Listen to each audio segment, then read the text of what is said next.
Gurupyo Namaha. Welcome to your Divine Prayers channel. Learn chanting Sanskrit sloka with ease. The link for the previous parts is given in the description box. Today we will be chanting Srimad Bhagavad Gita. The Bhagavad Gita encourages us to live life with purity, strength, discipline, honesty, kindness, and integrity in order to find our purpose and to live it fully.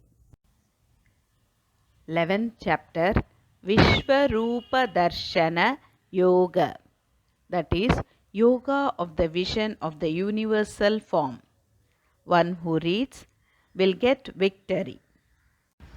Divi Surya Sahasrasya Bhavedyuga Paduttita Yadi Baha Sadrushi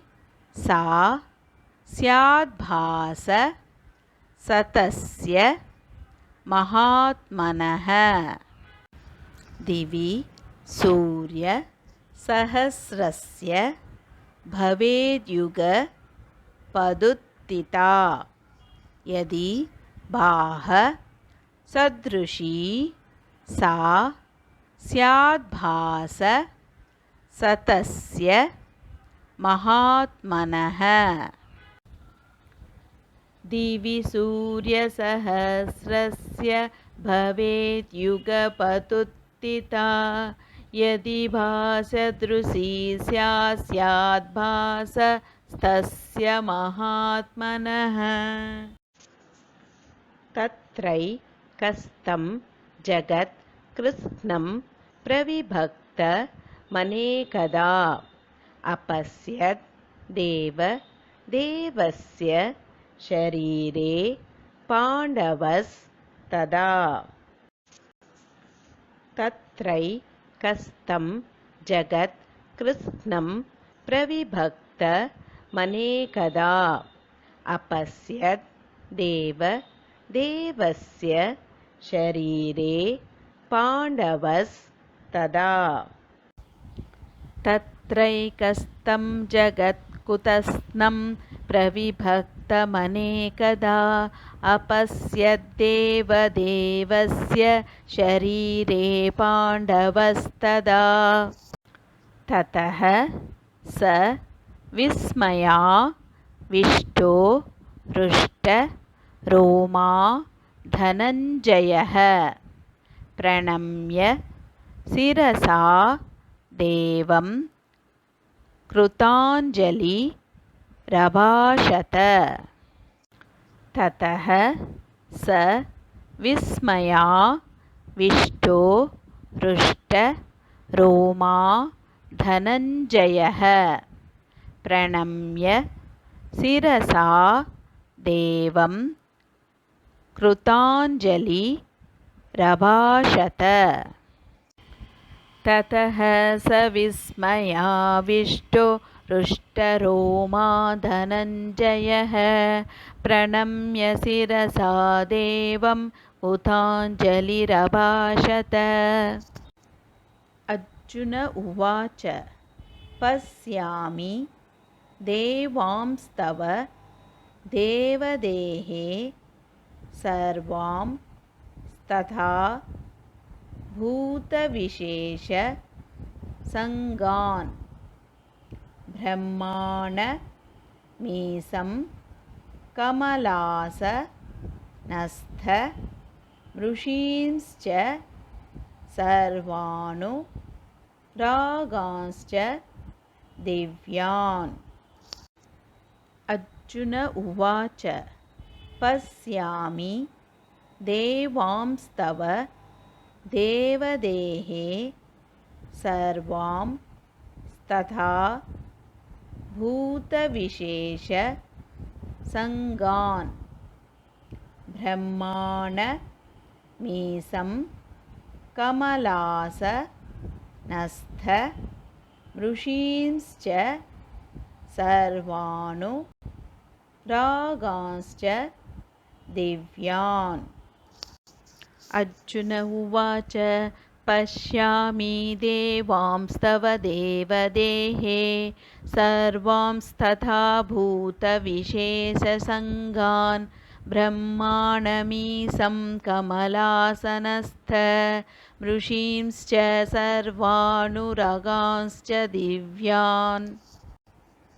अनेक बाहूदर वक्त्र नेत्रं पश्यामि त्वां सर्वतो नन्तरूपं नान्तं न मध्यं न पुनस्तवादिं पश्यामि विश्वेश्वर विश्वरूप अनेक बाहूदर वक्त्र नेत्रं पश्यामि त्वां सर्वतो नन्तरूपं नान्तं न मध्यं न पुनस्तवादिं पश्यामि विश्वेश्वर विश्वरूप अनेकबाहूदरवक्त्रनेत्रं पश्यामि त्वां सर्वतोऽनन्तरूपं नान्तं न मध्यं न पुनस्तवादिं पश्यामि विश्वेश्वर विश्वरूप किरीटिनं गदिनं चक्रिनं च तेजो राशिं सर्वतो दीप्तिमन्तं पश्यामि त्वां दुर्निरीक्ष्यं समन्तात् दीप्तानलार्कद्युतिमप्रमेयम् किरीटिनं गदिनं चक्रिनं च तेजो राशिं सर्वतो दीप्तिमन्तं पश्यामि त्वां दुर्निरीक्ष्यं समन्तात् दीप्तानलार्कद्युतिमप्रमेयम् किरीटिनं गदिनं चक्रिनं च तेजो राशिं सर्वतो दीप्तिमन्तं पश्यामि त्वां दुर्निरीक्ष्यं समन्तात् दीप्तानलार्कद्युतिमप्रमेयम् त्वमक्षरं परमं वेदितव्यं त्वमस्य विश्वस्य परं निधानं त्वमव्ययः शाश्वत धर्मगोप्ता सनातनस्त्वं पुरुषो मतो मे त्वमक्षरं परमं वेदितव्यं त्वमस्य विश्वस्य परं निधानं त्वमव्ययः शाश्वत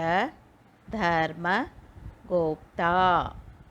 सनातनस्त्वं पुरुषो मतो मे त्वमक्षरं परमं वेदितव्यं त्वमस्य विश्वस्य परं निधानं त्वमव्यय शाश्वत धर्मगोप्ता सनातनस्त्वं पुरुषो मतो मे अनादि मध्यान्त मनन्त वीर्य मनन्त बाहुं शशिसूर्य नेत्रं पश्यामि त्वां दीप्त हुताश वक्त्रं स्वतेजसा विश्वमिदं तपन्तम् अनादि मध्यान्त मनन्त वीर्य मनन्त बाहुं शशिसूर्य नेत्रं पश्यामि त्वां दीप्त हुताश वक्त्रं स्वतेजसा विश्वमिदं तपन्तम् अनादिमध्यान्तमनन्तवीर्य मनन्तबाहुं शशिसूर्यनेत्रं पश्यामि त्वां दीप्तहुताशवक्त्रं स्वतेजसा विश्वमिदं तपन्तम् द्यावा पृथिव्योरिदमन्तरं हि व्याप्तं त्वयैकेन दिशश्च सर्वाः दृष्ट्वाद्भुतं रूपमुग्रं तवेदं लोकत्रयं प्रव्यतितं महात्मन् द्यावा पृथिव्योरिदमन्तरं हि व्याप्तं त्वयैकेन दिशश्च सर्वाः दृष्ट्वाद्भुतं रूपमुग्रं तवेदं लोकत्रयं प्रव्यतितं महात्मन् द्यावा पृथिवयोरिदमन्तरं हि व्याप्तं त्वयैकेन दिशश्च सर्वाः दृष्ट्वाद्भुतं रूपमृगं तवेदं लोकत्रयं प्रव्यतितं महात्मन् अमी हि त्वां सुरसङ्गा विशन्ति केचित् भीताः प्राञ्जलयो गृह्णन्ति स्वस्तीत्युक्त्वा महर्षि सिद्धसङ्गाः स्तुवन्ति त्वां स्तुतिभिः पुष्कलाभिः अमी हि त्वां सुरसङ्गा विशन्ति केचित् भीताः प्राञ्जलयो गृह्णन्ति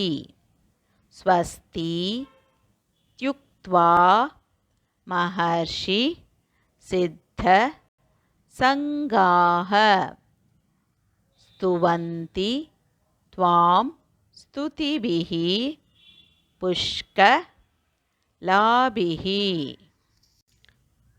अमीहि त्वां सुरसङ्गा विशन्ति केचित् भीताः प्राञ्जलयो गृह्णन्ति स्वस्तीत्युक्त्वा महर्षि सिद्धसङ्गाः स्तुवन्ति त्वां स्तुतिभिः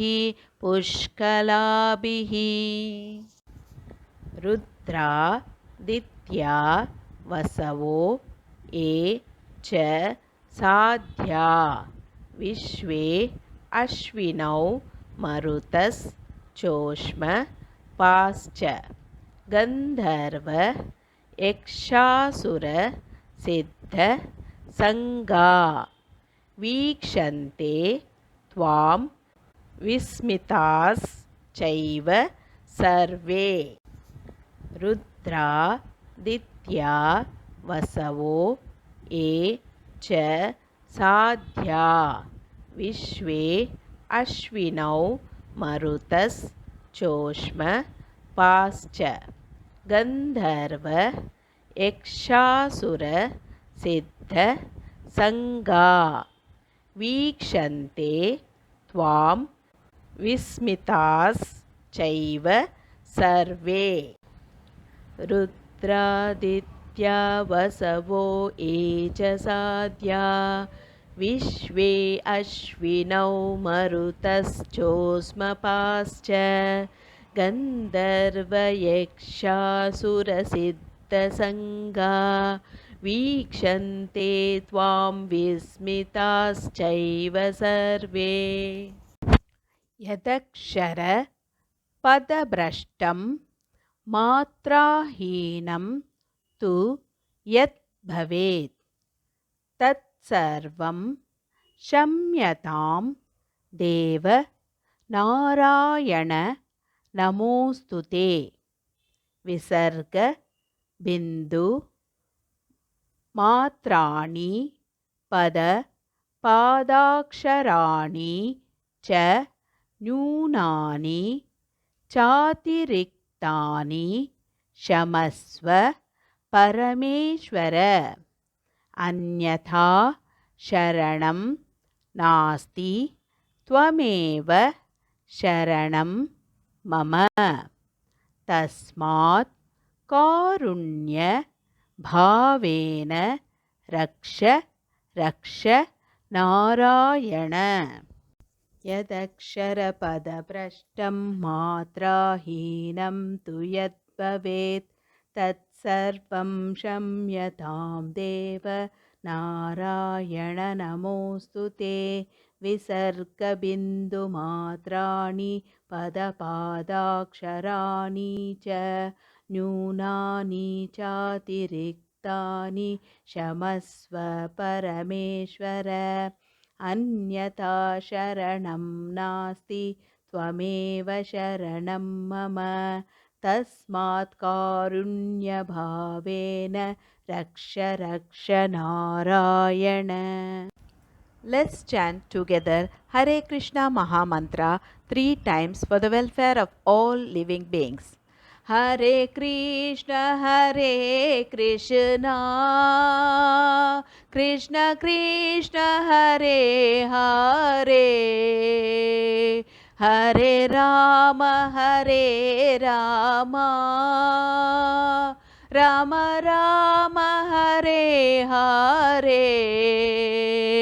Hare Krishna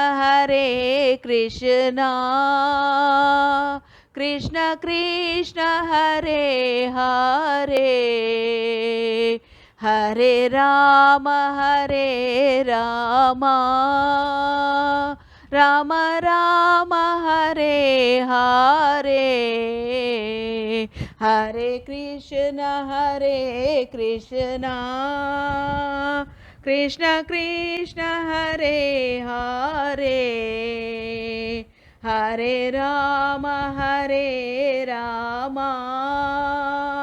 Rama Rama Hare Hare.